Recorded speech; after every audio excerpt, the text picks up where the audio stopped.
Nabi memberikan 3 amalan utama. Saya akan bacakan dengan cepat 3 amalan utama yang dikuatkan oleh beliau kepada para sahabat sebelum tiba Ramadan dan sampai sekarang menjadi kurikulum Ramadan Nabi. Jadi kalau ibu bapak ingin mengeluarkan kurikulum Ramadan Nabi, nanti bikin agenda saat Ramadan. Ya, supaya nggak pusing nanti. Kalau masuk hari pertama apa yang dikerjakan, hari kedua apa yang dikerjakan, subuh apa, siang apa, sore apa. Cuman nanti saya berikan 3 yang pokok ini. Ada 3. 1, meningkatkan sholat. Saya ulang ya, meningkatkan apa? Sholat. Kalau meningkat secara singkatnya berarti bertambah dari yang sekedar fardu, tambah dengan apa? Sunnah. Maka dari sekarang keluarkan semua jenis sholat-sholat sunnah. Keluarkan dari sekarang apa saja, siang dan malamnya. Yang rawatib ada berapa rawatib? Rawatib 12. Ya, rawatib itu yang melekat dengan sholat fardu dan menentukan untuk memperbaiki sholat fardu. Menambah. Jadi kalau kurang khusyuk ditambah dengan sunnahnya disebut rawatib. Bisa sebelum, bisa setelah sholat fardu. Ada 12 dari hadis Nabi sallallahu alaihi wasallam.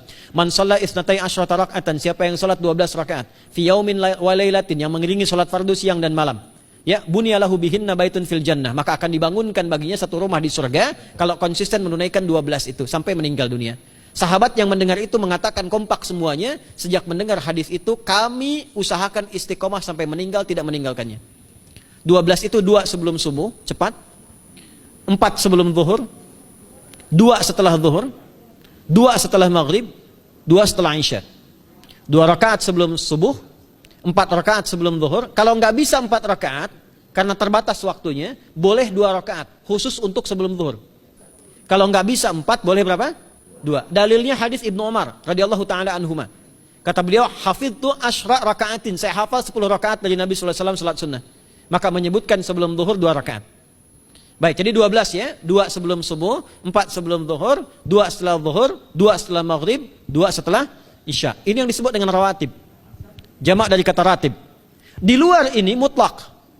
Mutlak ini ada yang berdampingan dengan salat fardu, ada yang terpisah. Contoh yang berdampingan, 4 rakaat sebelum asar. 4 rakaat ini bukan disebut rawatib, tapi salat mutlak. Cuma waktunya berdampingan dengan salat fardu. Jadi dia nggak memengaruhi salat fardu, cuma punya keutamaan sendiri. Apa keutamaannya? Hadis Ibnu Umar radhiyallahu taala anhuma, ketika beliau menyampaikan qala Nabi sallallahu alaihi wasallam rahimallahu ra'an shalla qabla al-'asri arba'an. Allah akan menambahkan rahmat pada orang yang terbiasa salat 4 rakaat sunnah sebelum salat asar. Jelas ya? Baik. Kemudian apalagi setelah itu? Salat di antara 2 adzan dan 2 adzan ini, adzan dan iqamah. Ya, di antara adzan dan iqamah. Tahiyatul masjid. Apalagi misalnya salat duha. Duha dibagi 3. Awal duha itu kurang lebih 1,5 jam setelah salat subuh. Subuh sekarang misal 4:30, maka jam 6 muncul awal duha. Namanya syuruk. Saya ulang, salat apa namanya? Syuruk itu salat awal duha. Jumlah rakaatnya 2 rakaat. Man sallal ghadata fil jama'ati thumma yaqudu yadhkurullah subhanahu wa ta'ala fa yusalli rak'ataini fa kana alaihi ka ajri umratin wa hajjin, ya ka ajri ummatin wa hajjin tamatan. Siapa yang salat subuh 2 rakaat dengan berjamaah, ya, dan umumnya kalau berjamaah bisa ke masjid di masjid. Kalau tak mampu ke masjid, tunaikan di rumahnya. Setelah itu tidak beranjak dulu, dia duduk untuk berzikir kepada Allah. Zikir itu bisa baca Quran. Quran surah 15 ayat 9 itu Quran disebut dengan zikir. Quran surah 54 ayat 17, 22, 32, 40 itu Quran disebut dengan zikir. Bisa baca Quran, bisa berdoa. Doa disebut dengan zikir. Quran surah ke-7 ayat 205. Ya. Bisa dengan apa lagi? Bertafakkur, ya, mengaji, ta'lim, itu disebut dengan zikir. Ali Imran ayat 190 191. Alladzina yadhkurunallaha qiyaman wa qu'udan wa 'ala junubihim wa yatafakkaruna fi khalqis samawati wal ard, ya, disebut dengan zikir. Bisa bertasbih. Zikir pagi petang, kalimat-kalimat thayyibah, ada itu di Quran surah ke-4 ayat 103. Jadi habis salat subuh zikir dulu. Doa dulu, zikir dulu, belajar dulu, tafsir dulu. Setelah itu muncul syuruk. Perjalanannya disebut isyraq, melewati masyrik, 1 tombak bayangan, dia salat 2 rakaat, itu pahala salatnya senilai haji dan umrah. Sempurna. Bukan sudah haji, bukan. Mau kemana? Ibu mau haji dulu? Tidak. Ya, hajinya nanti bulan Dzulhijjah. Tapi senilai haji dan umrah itu 2 rakaat. Awal duha disebut apa? Syuruk. Pertengahan duha sekitar jam 9 jam 10. Jumlahnya 2 sampai 4 rakaat. Ya, 2 sampai 4 rakaat. Apa fungsinya? Satu, mengganti seluruh zikir yang ada dalam tubuh kita. Mata berzikir, telinga berzikir, lisan berzikir, bisa diganti dengan 2 rakaat duha. Itu waktunya pertengahan duha. Kurang lebih dari jam 8, 9, 10 lah, kurang lebih 3 jam itu. Ya.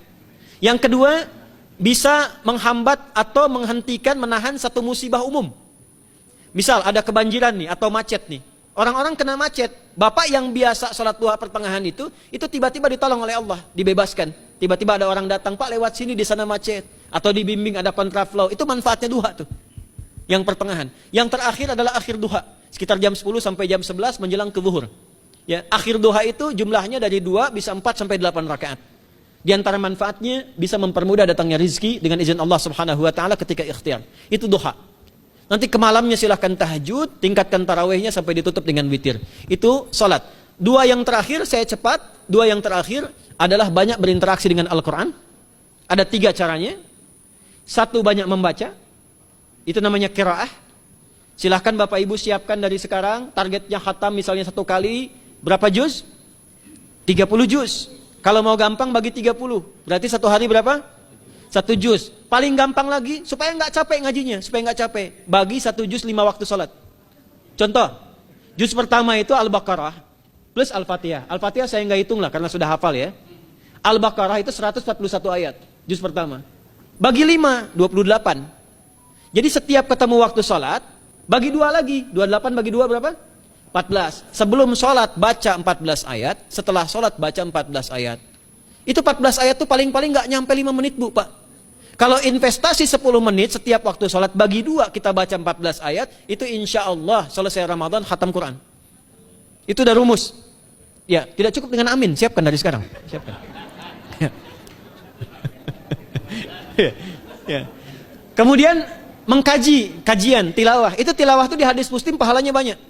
Ya, majtama'a qaumun fi baitin min buyutillahi. Ya, kita ngajinya Quran hadis ya, biar ya, lebih kuat dalilnya. Majtama'a qaumun fi baitin min buyutillahi yatsluna kitaballahi wa yatadarasuna fima bainahum.